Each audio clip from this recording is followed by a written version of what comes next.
Hi, my name is Maya, and the day my family laughed at me during the company dinner, calling me just security, they had no idea I was the head of the elite protection unit. No clue that the CEO my sister worked for was under my watch, that the safety of everyone in that room was my responsibility. But this wasn't just about a title or a position. It was about the years they dismissed me, the dreams they mocked, and the strength they never saw coming. Before we jump back in, tell us where you're tuning in from, and if this story touches you, make sure you're subscribed, because tomorrow, I've saved something extra special for you. I didn't raise my voice. I didn't make a scene. I just waited. So when the CEO walked in and said those words, and they all froze, stammering.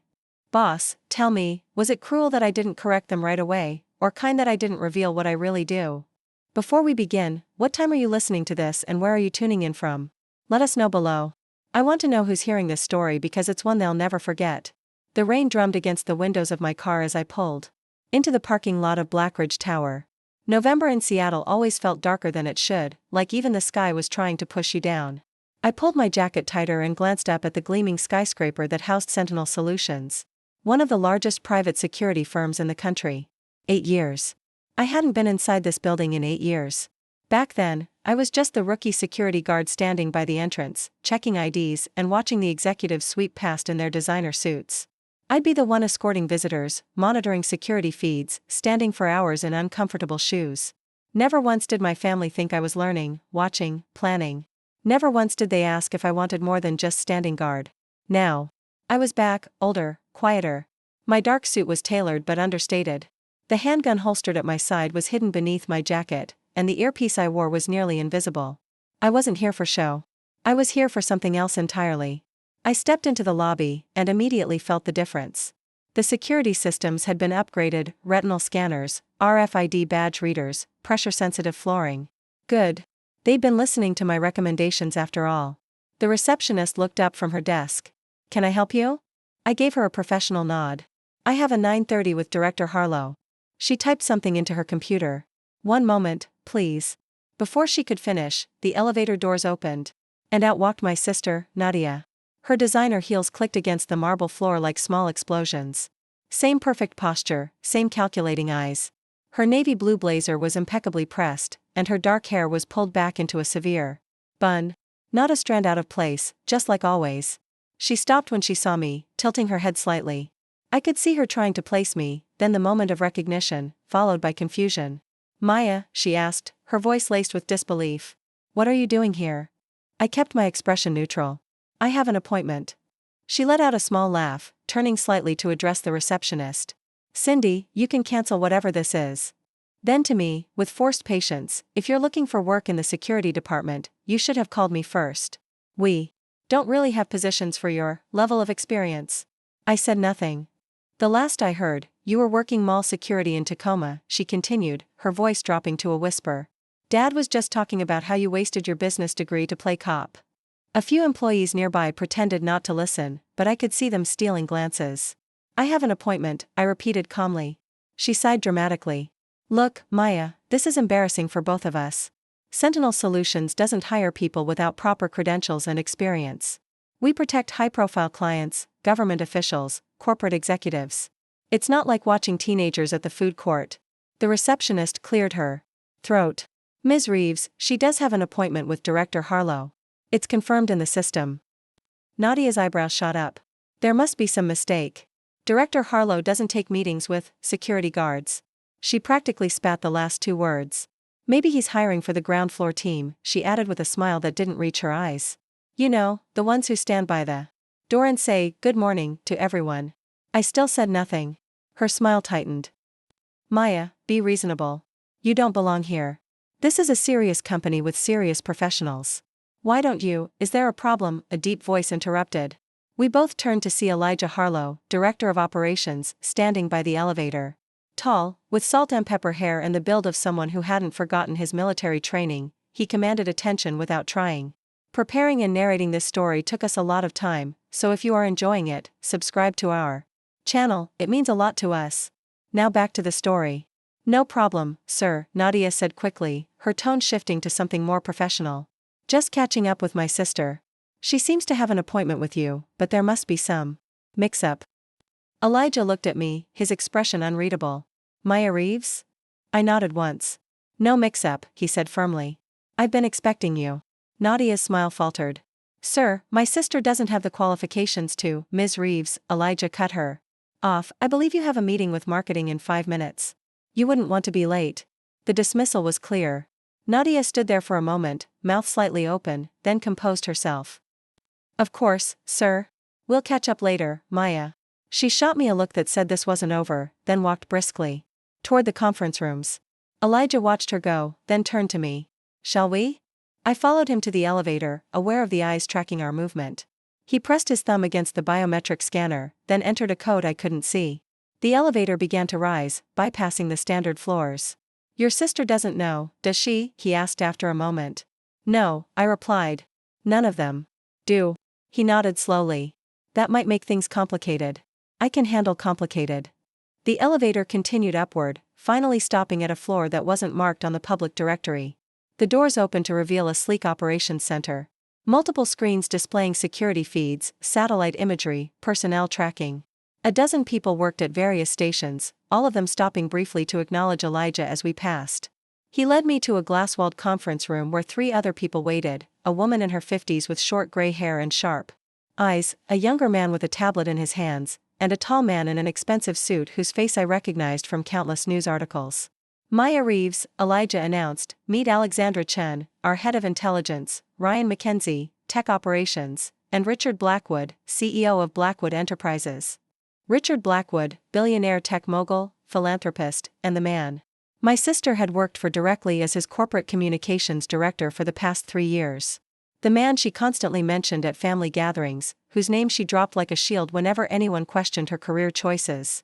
Ms. Reeves, Richard said, extending his hand. I've heard impressive things about your work in Kabul last year. I shook his hand firmly. Thank you, sir. Please, sit, Elijah gestured to an empty chair.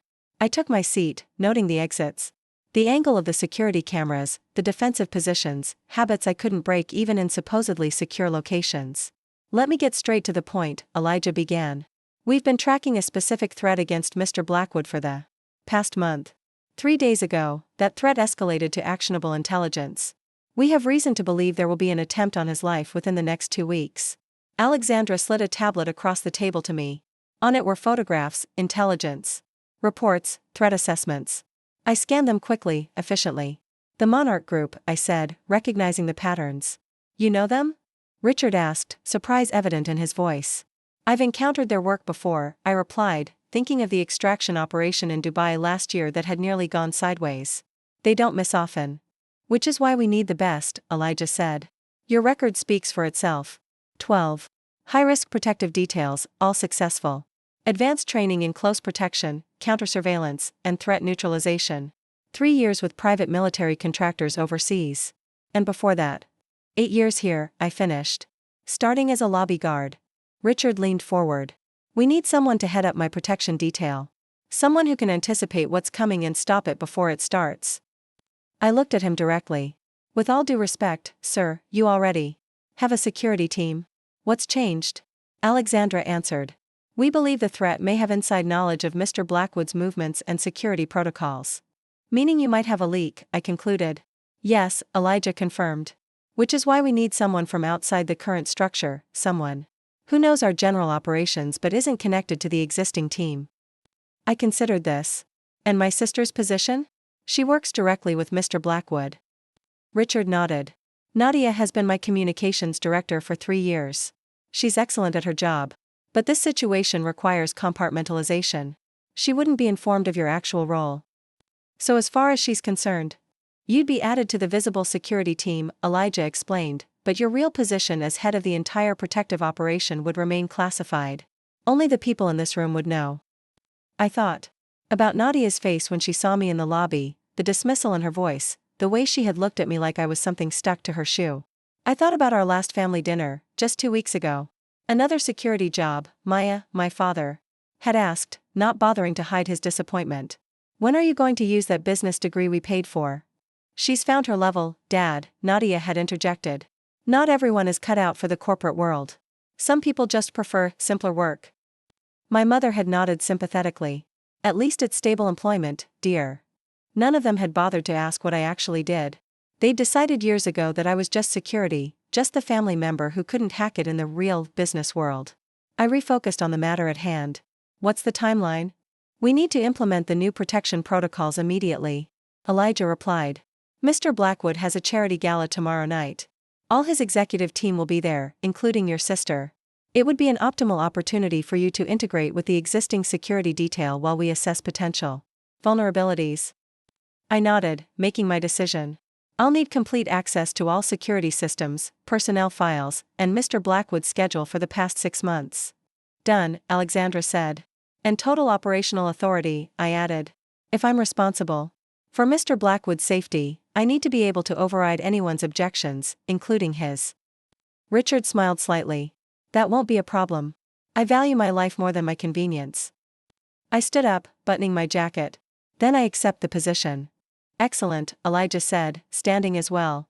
Alexandra will get you set up with credentials and access. Ryan will brief you on our technical capabilities. As the others filed out, Richard remained. Once we were alone, he spoke. Ms. Reeves, there's something else you should know. This threat, we believe it may be connected to Project Artemis. My expression remained neutral, but internally, I felt a jolt of surprise. Project Artemis was classified at the highest levels, a breakthrough in quantum encryption that could revolutionize global security. If the Monarch Group was after Blackwood because of Artemis, this was bigger than a simple assassination attempt. I understand, I said simply. Richard nodded, seemingly satisfied with my response. Your reputation precedes you, Ms. Reeves. They call you the Ghost for a reason. I didn't confirm or deny the nickname I'd earned after extracting a high-value target from a supposedly impenetrable compound in Riyadh without triggering a single alarm or leaving any evidence of entry. I'll see you tomorrow night, then, he said, extending his hand once more. I shook it firmly. Yes, sir. After Richard left, I stayed in the conference room for a moment, looking out at the Seattle skyline. Rain streaked down the glass, distorting the view of the city below. Somewhere down there, people were going about their normal lives, unaware of the threats that lurked in the shadows. That evening, I sat in my sparsely furnished apartment, reviewing the files Alexandra had provided. Personnel records, security protocols, Mr. Blackwood's schedule, threat assessments. I spread them across my dining table, looking for patterns, vulnerabilities, anything that might indicate where the leak was coming from. My phone buzzed with a text. Nadia. Saw you at the office today. What was that about? Dinner at Mom and Dad's on Sunday, by the way. Don't be late like last time. I didn't respond. I rarely did to family texts these days. They'd talk over me anyway. Instead, I focused on the security plans for tomorrow's gala. The venue was the Grand Meridian Hotel, a 40-story building with multiple entry points, underground parking, and adjacent rooftops that posed potential sniper locations. The guest list included over 300 people, many of them high-profile targets themselves. I spotted at least 7 security vulnerabilities in the current plan. The arrival sequence was too predictable.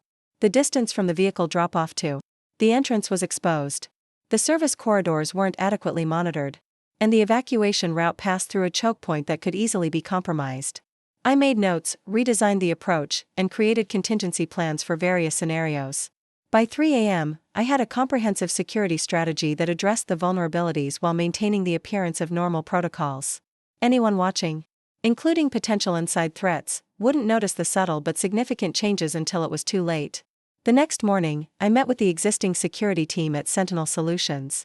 Elijah introduced me simply as a specialist joining the detail for the gala, without elaborating on my role. I could see the confusion and resentment in some of their eyes. Who was this outsider suddenly inserted into their operation? The head of the current team, a former military man named Marcus Grant, was particularly skeptical. With all due respect, he said after reviewing my changes to the security plan, we've been protecting Mr. Blackwood for years without incident. These alterations disrupt our established protocols. Sometimes disruption is exactly what's needed, I replied calmly. Patterns create vulnerabilities. Predictability gets people killed. And you know this from your extensive experience in? He let the question hang. I met his gaze steadily. Yes. Elijah stepped in before Marcus could respond. These changes have been approved at the highest level. They're non-negotiable. Marcus reluctantly nodded, though his expression made it clear this wasn't over. Throughout the day, I familiarized myself with the team, assessing each member's capabilities and, more importantly, their loyalties. If there was an insider threat, I needed to identify it before tonight. By late afternoon, I was at the Grand Meridian, conducting a final sweep of the venue. I checked sight lines, tested communications, and positioned additional security measures that weren't in the official plan. Micro cameras in the floral arrangements. Signal jammers disguised as table decorations. A facial recognition system linked to my smartwatch that would alert me to any unauthorized persons. As I finished my preparations, my phone buzzed again. Another text from Nadia. Just saw your name on the security roster for tonight's gala. Seriously? You're going to be working as a guard at MY event? Please try not to embarrass me. Stay in the background where you belong. I slipped the phone back into my pocket without responding. Tonight wasn't about Nadia. It was about keeping Richard Blackwood alive and identifying whoever was working with the Monarch Group. I returned to my apartment to change. The dress code for security personnel was formal, black suits that would blend with the gala attendees while remaining functional. I selected a tailored black pantsuit with hidden tactical features, reinforced seams, concealed holster points, and fabric that allowed for full range of movement. I secured my SIG Sauer P365 in its shoulder holster, added a backup piece at my ankle, and selected 2 non-lethal options that wouldn't trigger metal detectors. As I fastened my watch, a specialized tactical model disguised as an elegant timepiece, I caught my reflection in the mirror. Nothing about my appearance suggested I was anything more than a corporate security professional. That was exactly the point. By 7 p.m., guests were beginning to arrive at the Grand Meridian. I positioned myself near the main entrance, communicating quietly with the team through my earpiece, tracking movements, assessing threats. Eagle is 20 minutes out, Marcus's voice came through the comm, using the codename for Blackwood. Acknowledged, I replied. Maintain radio discipline from this point. Essential communications only. I scanned the growing crowd. Politicians, celebrities, business leaders, all here to support Blackwood's charitable foundation. All potential covers for an assassin. At 7:40 p.m., I spotted Nadia arriving in a sleek black gown, laughing with a group of executives. She was in her element here, poised, confident, commanding attention. She didn't notice me, which was precisely as I intended. At 7:58 p.m., 2 minutes ahead of schedule, a change I had implemented, Richard Blackwood's motorcade approached the venue. Instead of the main entrance, they diverted to a secondary access point I had designated, one that wasn't on the official security plan. Deviation in arrival protocol, one of Marcus's team hissed into the comm. Eagle is off course. Negative, I responded calmly. Eagle is on revised approach. Maintain positions. I moved smoothly through the crowd toward the secondary entrance, where I would intercept Blackwood and his immediate security team. As I walked, I noticed one of the waitstaff acting oddly, his posture too rigid, his attention too focused on the doors rather than his serving duties. Possible hostile, West Service area, male server with red tie, I murmured into my comm. Team 2, converge casually. No engagement unless confirmed. Richard Blackwood entered through the side entrance, flanked by 2 security personnel. I moved directly to his side. Mr. Blackwood, I greeted him professionally. We're implementing protocol shift. Please follow my lead. He nodded almost imperceptibly, recognizing the code phrase we had established to indicate a potential threat. Instead of proceeding directly to the main ballroom as planned, I guided him through a service corridor, then up a different elevator to a holding room we had secured earlier. Marcus and his team, who had been expecting to meet Blackwood at the main entrance, were clearly confused but followed the new protocol. What's happening? Marcus demanded once we were in the secure room. Why wasn't I informed of this change? Compartmentalization, I replied simply, turning to Blackwood. Sir, we've identified a potential threat. We need to adjust your entrance again. Before Blackwood could respond, the door opened and Nadia burst in, looking flustered. Richard, everyone's waiting for your speech. What are you? She stopped short when she saw me standing beside him. Maya? What are you doing here? This is a secure area. Ms. Reeves is doing her job, Blackwood replied calmly. Nadia looked between us, confusion evident on her face. Her job? She's just security. She should be by the door or something, not in here with the executive team. I ignored her, focusing on the tactical situation. Sir, we need to move now. Your speech will be delayed by 12 minutes. Maya, you can't just make those decisions, Nadia protested. The schedule has been carefully planned. The media is waiting. You don't have the authority to, actually? She does, Blackwood interrupted, his tone leaving no room for argument. Nadia blinked, clearly not understanding. What? Blackwood turned to me. How do you want to proceed? We'll use Route C, I said. The threat is isolated to the West Service area. We've already contained it, but I want to maintain unpredictability. He nodded. Lead the way. As we prepared to leave, Nadia stepped in front of me. This is ridiculous. You're a security guard, Maya. You check badges and stand by doors. You don't give orders to the CEO of Blackwood Enterprises. I met her gaze evenly. Step aside, please. No, she insisted. I don't know what you think you're doing, but this ends now. I'm calling Elijah. She pulled out her phone. That's when Marcus stepped forward. Ms. Reeves, perhaps we should listen to your sister. She is Mr. Blackwood's communications director, after all. Something in his tone caught my attention. The slight emphasis on Nadia's title. The way his hand hovered near his jacket. The fact that he was suddenly taking Nadia's side when moments ago he had been questioning me. In that instant, several pieces clicked into place. The leak. The inside information. The perfectly timed interruption. I moved in one fluid motion, drawing my weapon and positioning myself between Blackwood and Marcus. Hands where I can see them, Grant, I commanded, my voice steel. What the hell, Nadia gasped. Maya, Blackwood said quietly, are you certain? Left inside pocket, I replied, never taking my eyes off Marcus. He's been communicating with someone outside our team. And he just tried to use my sister as a distraction. Marcus's expression hardened, but he didn't deny it. Slowly, he raised his hands.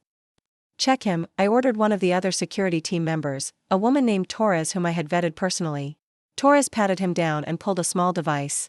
From his pocket, not a standard comm unit, but something custom-made. Sir, Torres confirmed, this isn't Sentinel equipment. Who are you working for? I asked Marcus directly. He said nothing, his jaw clenched. Monarch? I pressed. When his eyes flickered slightly, I knew I was right. Take him to holding, I instructed Torres. Full isolation protocol. And sweep everyone on his immediate team. As Torres and another guard escorted Marcus out, Nadia stood frozen, her face pale with shock. Maya, she whispered, what is going on? Blackwood placed a hand on her shoulder. Your sister isn't just security, Nadia. She's the head of my elite protection unit. And apparently, she just saved my life. Nadia's eyes widened as she looked at me, really looked at me, perhaps for the first time in years. But she works mall security in Tacoma, she stammered. Is that what she told you? Blackwood asked, a slight smile playing on his lips. It's what she didn't correct, I said quietly. Before Nadia could respond, my comm unit crackled to life. Ghost, we have a situation at the west entrance, Alexandra's voice came through. Second hostile identified, attempting to breach. On it, I replied. To Blackwood, sir, we need to move you to the secure location now. The gala is compromised. He nodded. Do what you need to do. I turned to Nadia, whose face still registered shock and confusion. Stay with the team. They'll keep you safe. For once, she didn't argue. As I moved toward the door, ready to coordinate the response to the second threat, Blackwood's voice stopped me. Maya, he said, using my first name for the first time, thank you. I gave him a short nod, then slipped into the corridor, already calculating the fastest route to intercept the new threat. Behind me, I heard Blackwood say to my sister, words. That would change everything between us, you should be proud, Nadia. Your sister isn't just security. She's my bodyguard. The best I've ever had. I didn't turn back to see her face.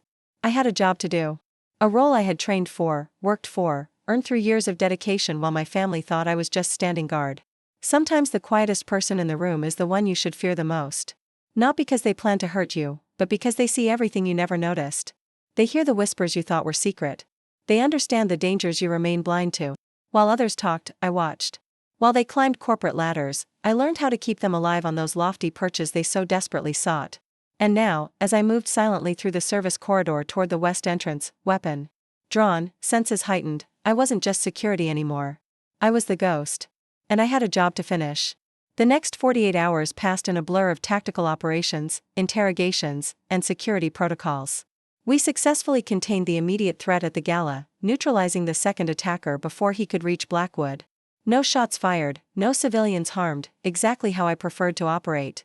Marcus Grant remained in custody, refusing to provide details about his Monarch Group connections. But his phone and the communication device we'd seized had yielded valuable intelligence.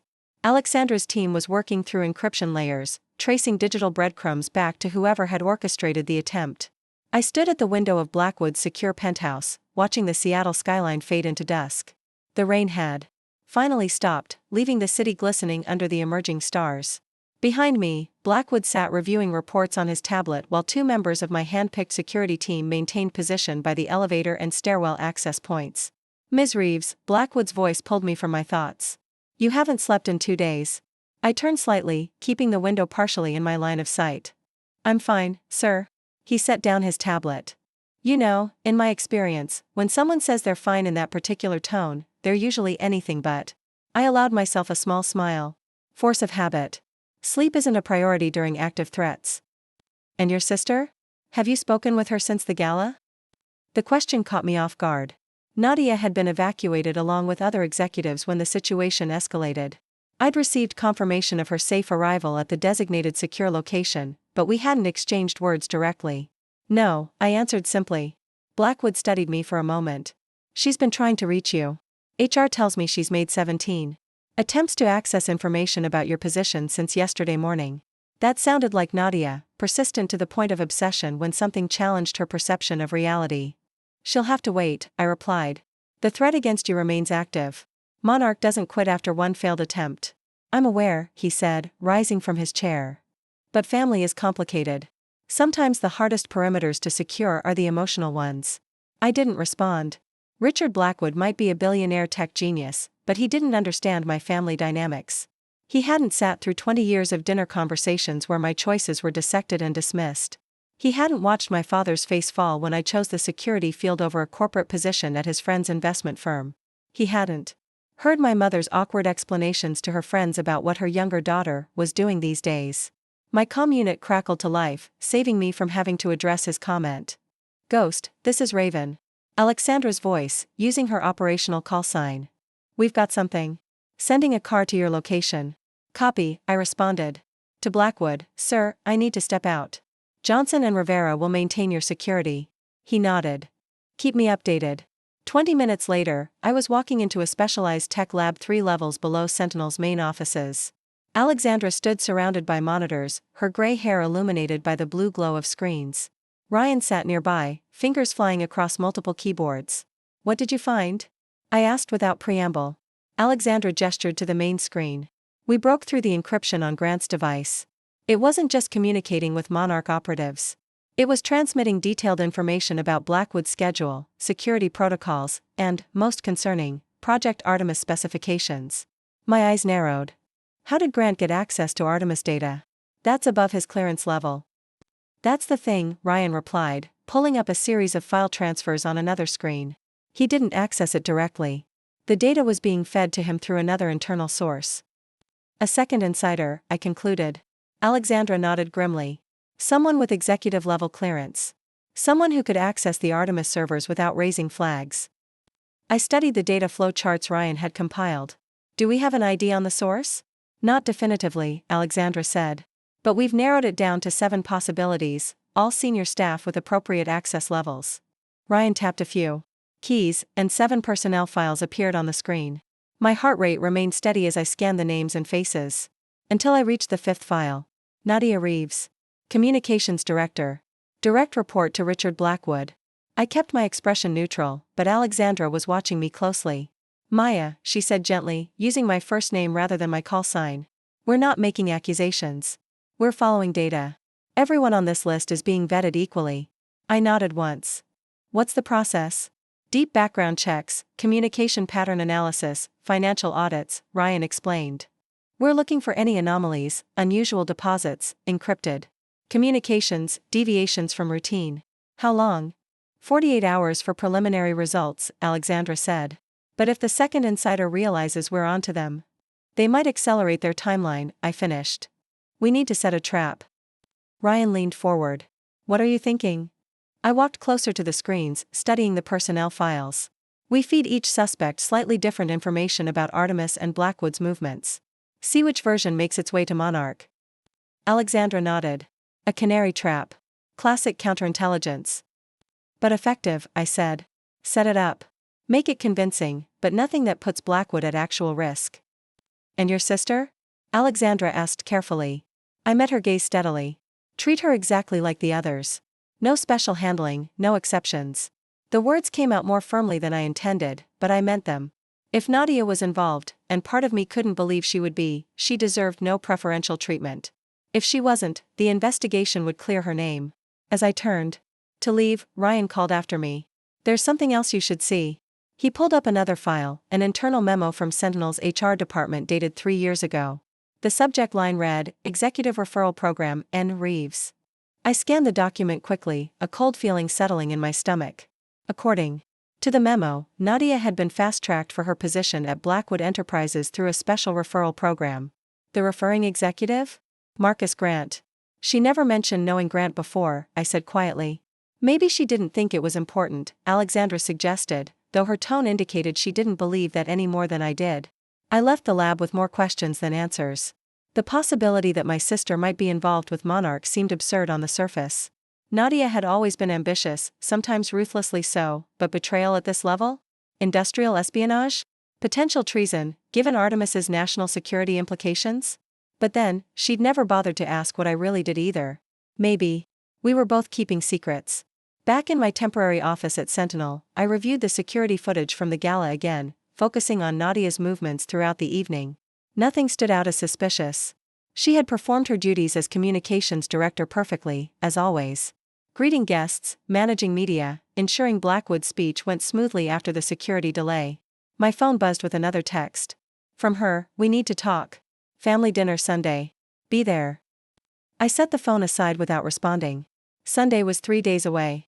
By then, we'd have preliminary results from the canary trap. Either Nadia would be cleared, or... I didn't finish the thought. The next morning, I implemented the trap.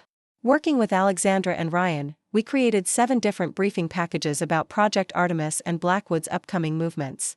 Each package contained the same core information but featured subtle variations in technical specifications, scheduling details, and security protocols. Each of our 7 suspects would receive their unique version through seemingly routine channels. Then we would monitor all outgoing communications, waiting to see which version appeared in Monarch's hands. By noon, all 7 packages had been distributed.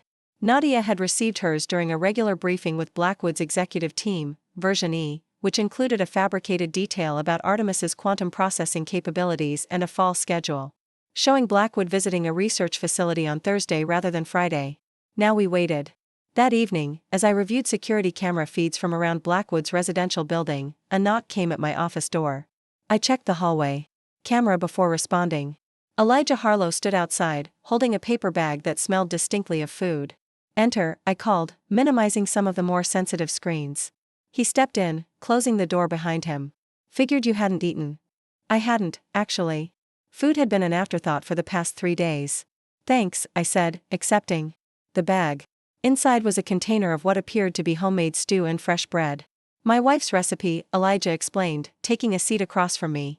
She thinks all of us in this business forget basic human needs too easily. I took a spoonful of the stew. It was good, rich and warming. Alexandra briefed me on the canary trap, he said after a moment. Clean operation. Smart approach. I nodded, continuing to eat. I've known your sister professionally for 3 years, he continued. She's excellent at what she does. Driven. Detail-oriented. Ambitious. I set down my spoon. Is there a point to this, sir? Just that people can surprise you. Sometimes in good ways, sometimes not. But in my experience, people rarely do things without reason, even terrible things. If you're suggesting I might hesitate to act if Nadia is implicated, he held up a hand. I'm suggesting nothing of the sort. Your record speaks for itself. The Dubai extraction alone tells me everything I need to know about your commitment to the mission. I remained silent, waiting for him to get to the real purpose of his visit. I'm here because there's something about this situation that doesn't add up, he finally said. Monarch doesn't typically work with amateurs or opportunists. Their inside people are usually cultivated over years, ideologically aligned with their objectives. And Nadia doesn't fit that profile, I concluded. Neither do most of the others on your list, he agreed. They're career professionals with clean backgrounds. No extreme political leanings, no financial difficulties, no obvious pressure points for blackmail. I considered this. You think we're missing something? I think Monarch has evolved. Their tactics might be changing. He stood. Just keep an open mind. Sometimes the obvious answer isn't the right one. After he left, I returned to the security feeds, but my mind kept circling back to his words. What if we were looking at this all wrong? What if the leak wasn't coming from where we expected? I pulled up the personnel files for everyone with access to Artemis data, not just our 7 primary suspects. Over 200 names. Too many to investigate thoroughly in our time frame. I needed to narrow it down. I thought about what I knew about Monarch. Their operations were always precise, methodical. They left nothing to chance. Their intelligence was always impeccable. That's when it hit me. The level of detail in the intelligence Grant had been receiving wasn't just executive summaries or general information.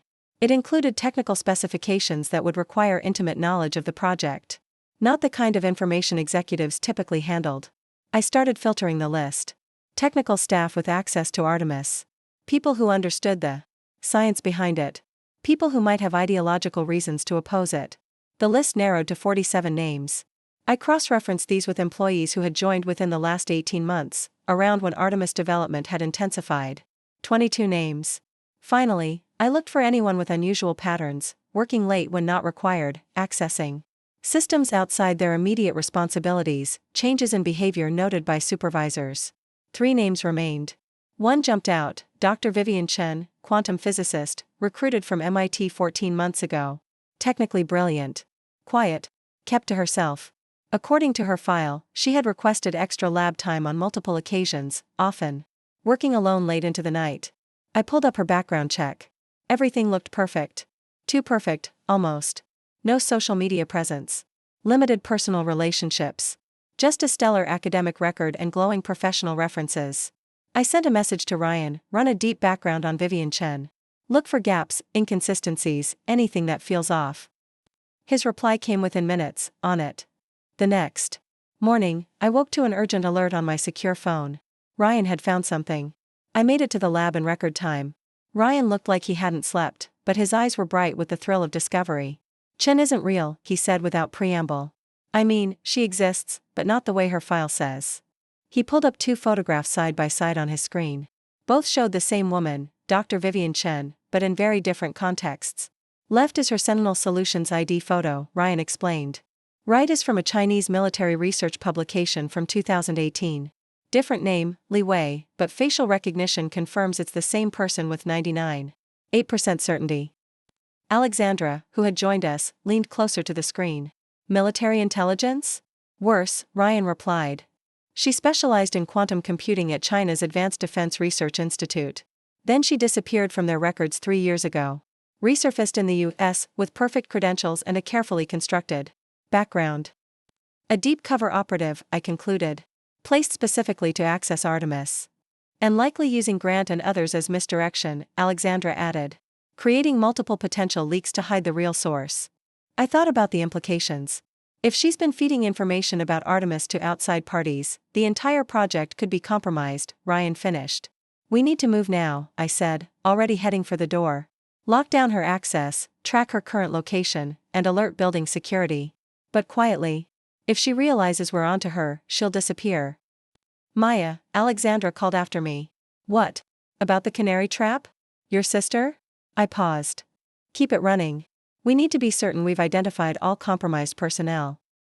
Within an hour, we had confirmation. Dr. Chen had accessed the Artemis servers at 3:42 a.m., downloading a significant amount of data. She had then left the building at 5:17 a.m., well before normal business hours, and hadn't returned. Her apartment was empty when the security team arrived. Neighbors reported seeing her leave with a suitcase early that morning. Her phone was turned off, and facial recognition was scanning traffic and security cameras throughout the city. I briefed Blackwood and Elijah on the situation. So Grant was what, a distraction? A fall guy? Blackwood asked. Possibly both, I replied. He may have been recruited specifically because of his position and access, fed just enough information to make him valuable but not enough to compromise the main operation if he was caught. And the attack at the gala? Elijah pressed. A calculated risk, I theorized. If it succeeded, they eliminate Blackwood and potentially delay Artemis. If it failed, we focus on the obvious security breach while their real asset continues working undetected. Blackwood nodded slowly. And now that asset has disappeared with God knows how much classified data. We'll find her, I assured him, though I knew the chances diminished with every passing hour. What about the other suspects? Elijah asked. Including your sister? I kept my expression neutral. The investigation continues. We can't afford to make assumptions. As I left the meeting, my phone buzzed with another text from Nadia. Seriously, Maya? You're ghosting your own family now? Dad's disappointed you're missing dinner again. I stared at the message for a long moment. Part of me wanted to respond, to tell her I was a little busy trying to track down a foreign spy and prevent classified technology from falling into the wrong hands. But operational security prevailed. Besides, what would I even say? Sorry, can't make dinner, too busy investigating whether you're involved in treason? Instead, I focused on finding Dr. Chen.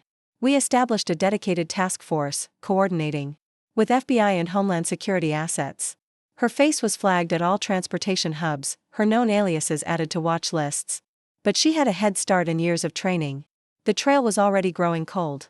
Late that night, as I was reviewing potential sightings, Alexandra called. "We got a hit on the Canary Trap," she said without preamble. My heart rate kicked up slightly. "Which version?" "Version E. The one given to your sister." I closed my eyes briefly. "Are you certain?" "Absolutely. The specific technical detail about Artemis's processing capabilities appeared in an encrypted communication intercepted 30 minutes ago. Only version E contained that exact specification." I took a breath. "Where was the communication sent from?" "That's just it," Alexandra replied, her voice tight. The debriefing room at Sentinel headquarters was cold and sterile. Gray walls, no windows, a metal table bolted to the floor. Nadia sat across from Elijah, her perfect posture now slumped, designer outfit rumpled from hours of questioning. I watched through the one-way glass, my face impassive. "Let's go through this one more time," Elijah said patiently. "When did you first meet Dr. Chen?" Nadia rubbed her temples. 6 months ago. At a tech conference in Vancouver. She approached me after my presentation on corporate communication strategies. And she identified herself as? Dr. Vivian Chen from the Quantum Innovation Institute. She said they were looking for talent scouts within major tech companies. Nadia's voice cracked slightly. She said I had an eye for potential that Blackwood was wasting. I studied my sister's body language. No indicators of deception that I could detect. Her distress seemed genuine. "What exactly did she ask you to do?" Elijah continued. "Identify promising engineers and scientists. That's all, at first.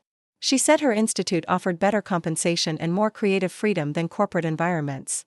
I sent her profiles of a few people who seemed unhappy or underutilized." Nadia paused. "I thought I was helping them. When did that change?"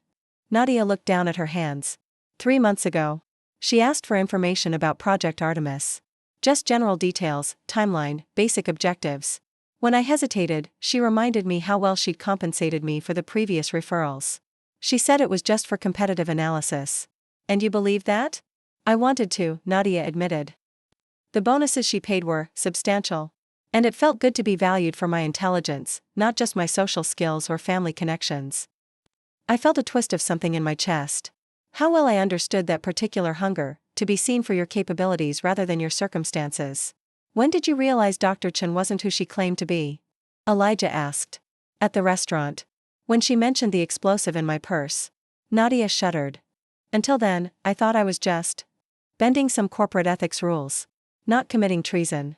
Elijah nodded, making notes. "And your relationship with Marcus Grant?" "Professional only. He recommended me for the position at Blackwood 3 years ago. We occasionally had lunch. Discussed industry gossip. Nothing more." "Did you know he was feeding information to outside parties?" Nadia's eyes widened. "No. Absolutely not. Yet you both provided information to the same organization." "I had no idea," she insisted. "Please, you have to believe me." Elijah gathered his papers. "That's all for now, Ms. Reeves. You'll remain in protective custody until we've completed our investigation." As he stood to leave, Nadia's composure finally broke. "My sister," she said, voice small. "Can I speak with her?" Elijah glanced toward the one-way glass, raising an eyebrow in silent question. I hesitated, then nodded once. After Elijah exited, I waited 30 seconds before entering the room. Nadia looked up, her eyes red-rimmed but dry. She had always hated crying in front of others. "Maya," she whispered. "I didn't know." I took the seat Elijah had vacated. "What didn't you know, Nadia? That selling corporate secrets was illegal? That betraying your employer's trust was wrong? That people would get hurt," she replied. "I never wanted that. I studied her, this sister who had always seemed so confident, so certain of her place in the world. Now she looked lost." "Why?" I asked simply. She didn't pretend to misunderstand. "You wouldn't get it. Try me." Nadia took a deep breath. "Do you know what it's like to be seen as nothing but a pretty face and a good networker? To have everyone assume you got where you are through connections rather than competence? To Have your own family introduce you as the social one while they talk about your brother's law degree and your father's business empire? I said nothing. Chen made me feel smart, Nadia continued. Valuable. Like I had something to offer beyond organizing galas and smoothing over PR problems. So you sold out Blackwood because someone flattered your intelligence? She flinched. When you put it that way, it sounds pathetic. It is pathetic. I agreed, my tone neutral rather than accusatory. But also human. Nadia looked up, surprised by the lack of judgment. We all have blind spots, I continued. Vulnerabilities that others can exploit. Good operatives know how to find them and use them. Chen is one of the best. Operatives? Nadia repeated. You talk like you're in some spy movie. I almost smiled. Real intelligence work isn't like the movies. It's quieter. More patient. Is that what you do? She asked. All those years we thought you were just working security jobs, were you actually? A ghost, I finished. Someone who moves through shadows, protecting people who never know they were in danger. Nadia stared at me, really seeing me perhaps for the first time. How long? 8 years with Sentinel. 3 years before. That with private contractors overseas. 11 years, she whispered. And none of us knew. You never asked, I pointed out. You all decided what I was and never questioned it. She had the grace to look ashamed. I'm sorry, Maya. I don't need your apology, I replied, standing. What I need is everything you can remember about Chen. Her contacts, her methods, any detail that might help us find her extraction team and the Artemis data. Nadia straightened, professional instincts kicking in. I'll tell you everything. I know. I nodded once. Good. That's the first step toward fixing this. As I turned to leave, she called after me. Maya. Are they going to arrest me? I paused at the door. That depends on what we find. And what you tell us. Will you help me? The vulnerability in her voice was something I'd rarely heard from my confident, polished sister. I'll ensure the investigation is fair, I replied. The rest is up to you. Back in the observation room, Elijah waited, arms crossed. Well, he asked. She's telling the truth, I said. She was an unwitting asset, not a willing accomplice. Chen exploited her insecurities and ambition. Your assessment as her sister or as an operative? Both, I admitted. Nadia has many flaws, but she's not a traitor. Just someone who made terrible choices for understandable reasons. Elijah nodded thoughtfully. The question remains, what do we do with her now? That depends on Blackwood and the legal team. I replied. But I have an idea that might benefit everyone. 3 hours later, I presented my proposal to Richard Blackwood in his secure office. Alexandra and Ryan joined via encrypted video link. A double agent operation? Blackwood repeated. Eyebrows raised. Using your sister as bait? Not bait, I corrected. An active asset. Chen believes she still has Nadia's cooperation. We can use that to feed misinformation about Artemis and track their communications. It's risky, Alexandra noted. If Chen suspects a trap. She won't, I said confidently. Because Nadia will be genuinely nervous and frightened. The best cover is always partial truth. And your sister has agreed to this? Blackwood asked. She will. It's her best chance to avoid prosecution. Blackwood considered this. The legal team says we have enough to charge her with corporate espionage, possibly even under the Economic Espionage Act. But a successful counterintelligence operation would certainly weigh in her favor. There's another angle, Ryan added. The Monarch Group thinks they have the Artemis data, but what they don't know is that we implemented a modification to the system 2 days ago. The specs Chen stole are already outdated. So we let them chase old technology while we complete the update, Blackwood mused. Elegant. We need to move quickly, I cautioned. Before Chen realizes Nadia has been compromised. Blackwood nodded decisively. Make it happen. Back in the debriefing room, I laid out the proposal to Nadia. Her eyes widened as I explained. What we needed her to do. You want me to keep communicating with Chen? After she threatened to blow me up? Under our strict supervision, I clarified. Every communication monitored, every meeting secured. We'll be with you every step. And if I do this, the charges might be reduced? Potentially dropped entirely, depending on the operation's success. Nadia took a deep breath. What if Chen realizes I'm working with you? That's why. I'll be handling your security personally, I replied. No one gets to you without going through me first. She studied me, a new respect in her eyes. You're really good at this, aren't you? Yes, I said simply. I am. For once, Nadia didn't offer a sarcastic comment or dismissive laugh. She just nodded. Okay. I'll do it. Tell me what you need. Over the next 48 hours, we constructed Nadia's cover story. She would claim she had been questioned after the restaurant incident but released due to lack of evidence. She would express fear about continuing their arrangement but ultimately agreed to provide additional information about the Artemis update, motivated by financial need and fear of exposure if she backed out. We set up a secure apartment for her, fitted with surveillance and panic buttons. Every electronic device was monitored. Her movements were tracked by a security team I personally vetted. I moved into the guest room, establishing a 24/7 protective presence. Living with my sister after years of minimal contact was challenging. Our rhythms were completely different.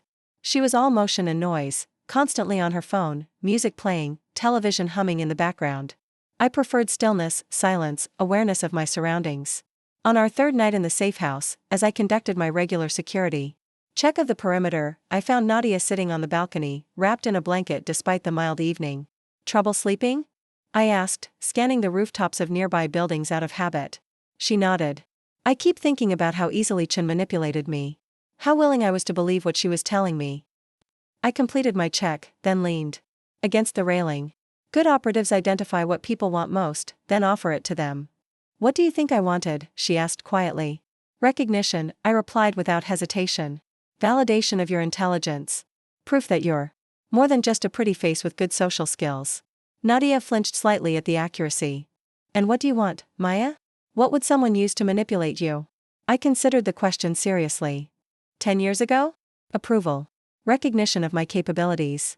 Acknowledgement that my path had value. And now? Purpose, I said after a moment.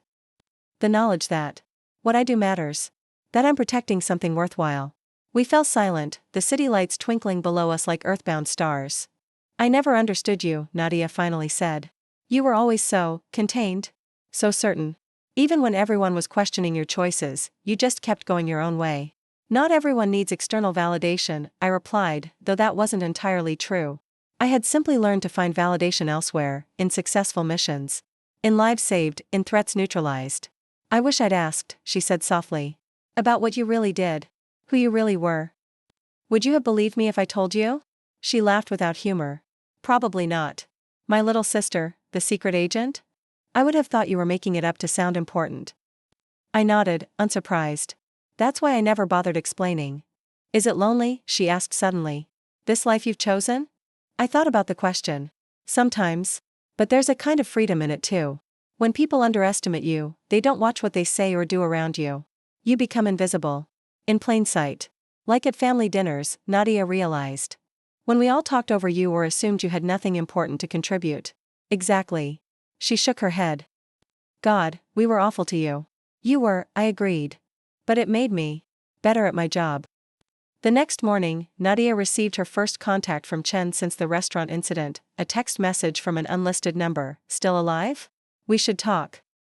Our technical team traced the message to a burner phone purchased in Vancouver. Ryan set up a secure response system that would allow Nadia to communicate while we monitored everything. Remember, I coached her, you're frightened but still motivated by money and fear of exposure. Let her think she still has leverage over you. Nadia nodded, typing her response, barely. They questioned me for hours but didn't have enough to hold me. I told them I thought you were a legitimate recruiter. Don't contact me again. Good, I approved. Make her work to bring you back in. The response came 20 minutes later, smart girl. But we both know you can't walk away now. The final payment for the Artemis data awaits. Plus, I have records of all our previous transactions. Imagine what Blackwood would do with those. Nadia looked at me, seeking guidance. I nodded encouragingly. She typed, what do you want now? The building is on lockdown since the incident. Security everywhere. Chen, not everything. The update goes live in 3 days. I need the new security protocols and access codes. Nadia, impossible. They've restricted my clearance. Chen, find a way. $2 million, half in advance. Same drop point as before. I signaled for Nadia to end the conversation there. She set down the phone, hands trembling slightly. You did well, I told her. Now we wait. She's going to want proof I can deliver, Nadia said. What do we give her? Exactly what she's asking for, I replied. Just not the real version. Over the next 2 days, our team crafted an elaborate set of false Artemis security protocols, designed to look authentic while containing subtle but critical flaws. Any attempt to breach the system using these specifications would trigger immediate alerts while appearing to succeed initially.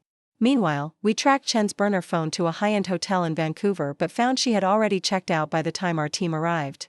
She was staying mobile, using cutouts and intermediaries for all communications. On the morning of the proposed exchange, I briefed Nadia one final time in our safe house. The drop will be at Westlake Park, exactly as she instructed. You'll carry the encrypted drive in your handbag. Our team will have the entire area under surveillance. Nadia nodded, applying her makeup with slightly shaky hands. What if something goes wrong? Nothing will go wrong, I assured her. Chen won't be there personally, she'll send a courier. Standard protocol for someone at her level. And after the drop? You walk away and come straight back here. We track the courier to their next contact, and hopefully, all the way back. To Chen. She put down her mascara and turned to face me. Will this be enough? To fix what I've done? I considered the question. It's a start. The rest depends on you. What do you mean? After this is over, you have choices to make. About who you want to be. What kind of life you want to build. Nadia looked thoughtful. I don't think I can go back to what I was doing before. It all seems so shallow now. Then find something deeper, I suggested. Something that matters to you, not just to others. She smiled slightly. Like you did. I nodded. In my own way, yes. The drop went exactly as planned.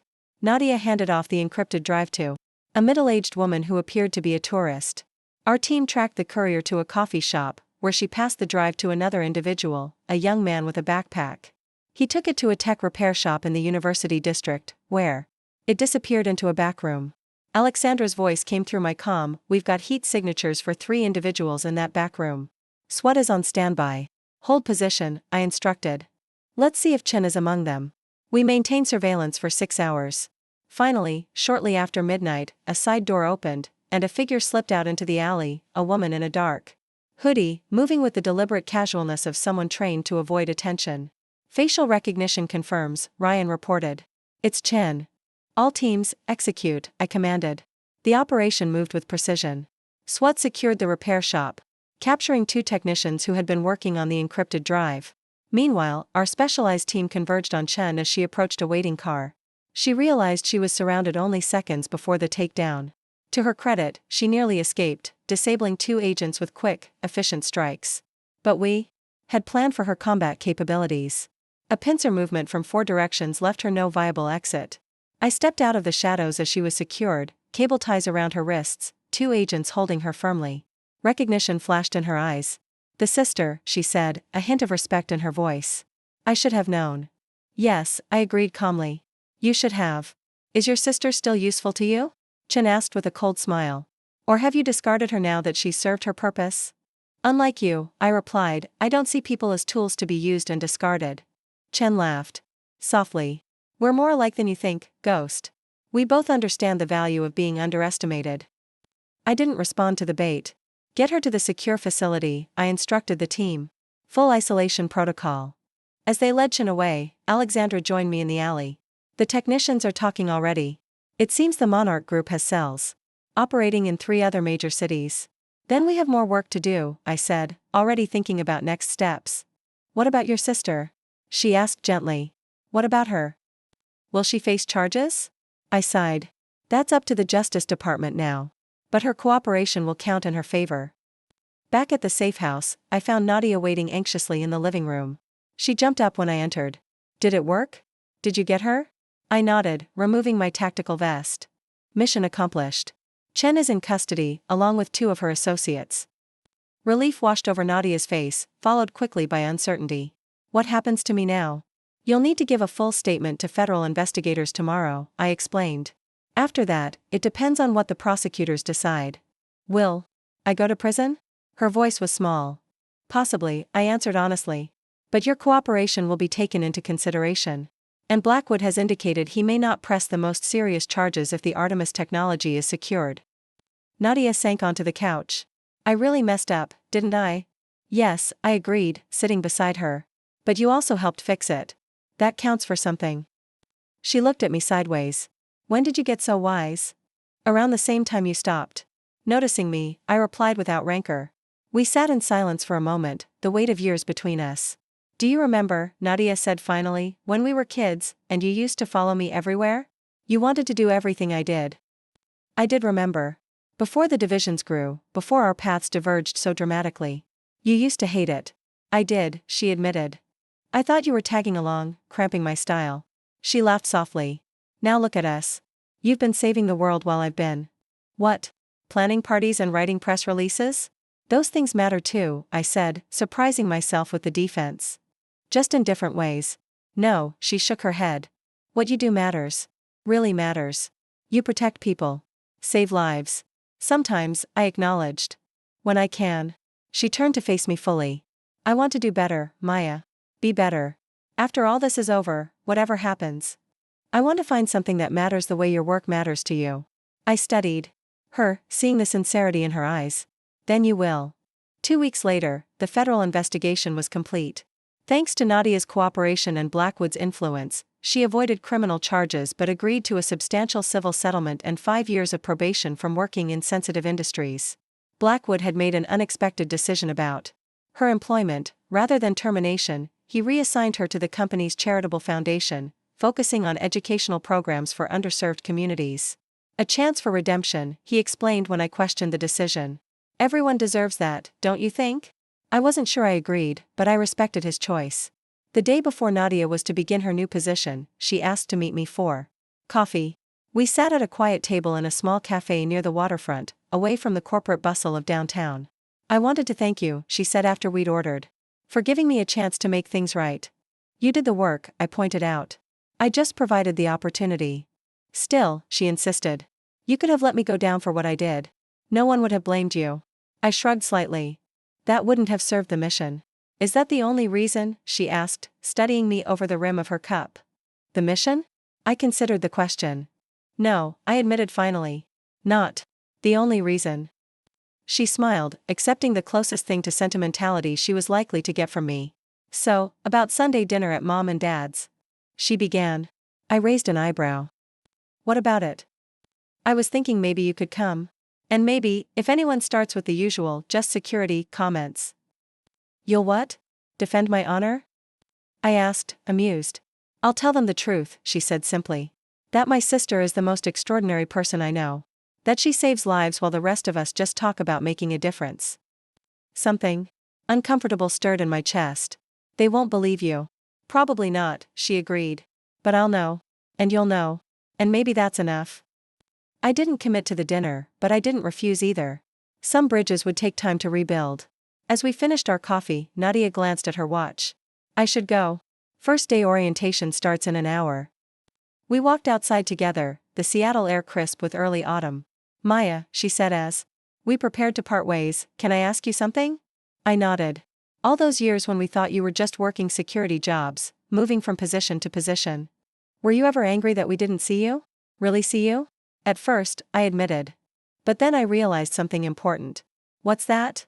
The people who underestimate you give you your greatest power, I said. They don't see you coming. Until it's too late. She considered this, then smiled. I won't underestimate you again. And neither will anyone else who knows your story. The living room fell quiet as I entered. My father rose from his armchair, an uncharacteristic uncertainty in his expression. My mother hurried over, pulling me into a hug I awkwardly returned. My brother David nodded from his place by the fireplace, a new respect in his eyes. Maya, my father said, clearing his throat. Good to see you. You too, Dad, I replied, accepting the glass of wine my mother pressed into my hand. The initial awkwardness gradually eased as we moved to the dining room. Conversation flowed around. Me, David's law practice, my parents' upcoming anniversary trip, neighborhood gossip. I contributed when asked but otherwise observed, comfortable in my familiar role on the periphery. Until my father tapped his glass midway through dinner, drawing everyone's attention. I'd like to say something, he announced, his voice unusually solemn. He turned to me. Maya, your sister has told us some things about your work. Not specifics, I understand those are classified, but enough to make me realize something important. I tensed slightly, uncertain where this was going. I was wrong about you, he continued. For years, I pushed you toward business school, toward the kind of career I understood. I dismissed your security work as. He hesitated. Just a job, I supplied. Yes, he acknowledged. Just a job. Not a real career. He shook his head. I couldn't have been more mistaken. The table fell silent. My father rarely admitted error. Whatever it is you really do, he went on, Nadia says you're exceptional at it. That you've saved lives. Protected important people and projects. Made a difference in ways we never understood. I glanced at Nadia, who gave me a small nod. I'm proud of you, my father concluded. And I'm sorry I didn't see what was right in front of me all these years. The words landed with unexpected weight. I had long ago stopped seeking my father's approval, had built my identity and confidence apart from family validation. Yet, hearing him acknowledge his misjudgment still affected me. Thank you, I said simply. That means something. My mother reached over to squeeze my hand. We just want you to be happy, dear. And safe. I nearly smiled at that. Safety was relative. In my line of work. I am happy, I assured her. My work fulfills me. And this new position Nadia mentioned? My father asked. Director of something? I shot Nadia a look. She shrugged, not remotely apologetic for sharing information that wasn't hers to share. I'm considering several options, I said carefully. All of them impressive, Nadia added. My little sister, the security prodigy. There was no mockery in her tone, only genuine pride. Another change from the sister who once dismissed me so easily. After dinner, as my mother served coffee in the living room, Nadia pulled me aside onto the back porch. The evening air was cool but pleasant, scented with spring blossoms from my mother's garden. Sorry about mentioning the promotion, she said. Though she didn't look particularly contrite. I couldn't help bragging a little. Some things are still classified, Nadia, I reminded her. Even from family. I know. She leaned against the porch railing. But they needed to understand. That what you do matters. That you're exceptional. I studied her in the soft porch light. Why is that so important to you? She considered the question seriously. Because I spent too many years not seeing it myself. We all did. And that was wrong. We stood in companionable silence for a moment, listening to the muted sounds of family conversation through the open window. The Artemis Scholarship Program, I said finally. It's good work. Nadia smiled. It's the most meaningful thing I've ever done. Those girls, they remind me of you, you know. Quiet. Watchful. So much potential that everyone else misses. Blackwood showed me the classroom today, I told her. He's offered me a position working with the program. Her eyes widened. Really? That's, wow. Would you be identifying candidates for security training? Something like that. You'd be perfect for it, she said immediately. You'd see things in them that no one else would notice. The confidence in her assessment was new, this unwavering belief in my abilities. Once, she would have questioned whether I was qualified, suggested someone with more experience or better connections. Now she simply assumed I would excel. I haven't decided yet, I said. The divisional director position at Sentinel is also compelling. Nadia nodded thoughtfully. What does your gut tell you? I raised an eyebrow. Since when do you trust gut feelings over strategic career planning? Since I learned that sometimes the path that looks most impressive on paper isn't the one that matters most. She smiled ruefully. Hard lesson, that one. Inside, I heard my father laugh at something David said, a warm, genuine sound I hadn't heard in years. My mother called out, asking if we wanted dessert. We should go back in, I said. Nadia touched my arm lightly. Hey. Whatever you decide, the Sentinel promotion, Blackwood's offer, something else entirely, you're going to be amazing. You always have been. Some of us just took too long to notice. The simple validation in her words felt different from my father's earlier apology, less about his mistake and more about my worth. Nadia had truly changed, perhaps more than any of us. Later that night, as I drove back to my apartment, I found myself thinking about Blackwood's offer. The young women in that classroom. The serious-faced girl who reminded me of myself. What might have been different if someone had seen my potential early? Recognized my aptitude for security and protection before I had to fight for every scrap of respect? How many other quiet watchers were out there, being overlooked or pushed toward paths that didn't fit their unique abilities? By the time I reached my building, my decision was made. Monday morning found me in Blackwood's office, signing the contract for my new position as Director of Security Innovation. The joint role would allow me to maintain my operational status with Sentinel while developing the next generation of security specialists through the scholarship program. You've made an excellent choice, Blackwood said as he countersigned the documents. This program could transform the entire security industry. That's the goal, I agreed. Finding the right people before the world tells them they should be something else. After completing the paperwork, I headed directly to the classroom I had seen on the video. The students were in the middle of a cybersecurity exercise when I entered, their focus so complete that few noticed my arrival.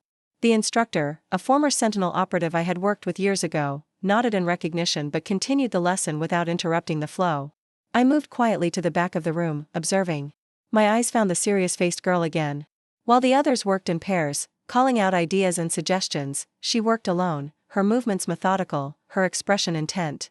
As I watched, she identified a security vulnerability the others had missed, exploiting it with quiet efficiency. When the exercise ended, the instructor called for attention. Class, we have a special guest today. This is Maya Reeves, Director of Security Innovation for Blackwood Enterprises and Sentinel Solutions. 20 pairs of eyes turned toward me with varying degrees of interest and curiosity. Ms. Reeves will be working with our program moving forward, helping to identify candidates for specialized training opportunities, the instructor continued. She's one of the most respected security experts in the field. I stepped forward, uncomfortable with the introduction but recognizing its necessity. Thank you. I'm not here to lecture you today, just to observe. But I do want to say one thing. The students watched expectantly. Security isn't just about technology or physical barriers, I said. It's about seeing what others miss. Noticing patterns. Understanding vulnerabilities. The best security specialists aren't always the loudest or the most confident. Sometimes, they're the quiet ones in the corner, watching everything. My eyes found the serious girl, who had straightened slightly at my words. Don't let anyone tell you that being observant rather than outspoken is a weakness, I continued. In this field, it's your greatest strength. After class, as the students filed out, the girl I had noticed lingered behind, gathering her things slowly. I approached her desk. That was good work on the firewall exploit, I said. She looked up, surprised. You saw that? I see a lot of things most people miss, I replied. It's the foundation of good security. She nodded, a flicker of recognition. In her eyes. That's what I keep telling everyone. You have to watch the patterns, the anomalies. But they always want flashy solutions. What's your name? I asked. Zoe, she replied. Zoe Chen. She hesitated. No relation to the spy, if you were wondering. That's what everyone asks when they hear my last name now. I smiled slightly. I wasn't wondering. You have your own identity. Thanks, she said. Relief evident in her voice. For seeing that. And for what you said about quiet observers. Sometimes I feel out of place here because I'm not as vocal as the others. Being underestimated has its advantages, I told her. People reveal more when they think you're not paying attention. She considered this, then nodded. I never thought of it that way before. Start thinking that way, I advised. And keep watching the patterns. You have good instincts. As she left, a small smile playing at the corners of her mouth, I felt a sense of recognition, not just of her potential, but of a cycle completing itself. Once, I had been the overlooked one, the security guard no one took seriously. Now I had the power to ensure others like me wouldn't face the same dismissal. My phone buzzed with a text from Nadia. How's the first day going? Changed the world. Yet? I typed back, working on it. One quiet observer at a time. Her response came quickly, that's my sister. Always seeing what the rest of us miss. I smiled slightly as I put the phone away. The world was full of people like me, watchers. Protectors, the ones who stood guard while others slept peacefully, never knowing what dangers had been averted. Most would never receive recognition or thanks. Many would be dismissed as just security. But some would be seen. Would be valued for exactly who they were and what they could do. And maybe, in time, the very phrase that had once diminished me, just security, would come to be recognized for what it truly was, the highest calling of all. Because in the end, we aren't just security. We are the invisible shield between chaos and order. We are the silent guardians who see everything but remain unseen. We are the ones who make it possible for others to live without fear. And there is nothing just about that at all. Up next, you've got 2 more standout stories right on your screen. If this one hit the mark, you won't want to pass these up. Just click and check them out. And don't forget to subscribe and turn on the notification bell so you don't miss any upload from us.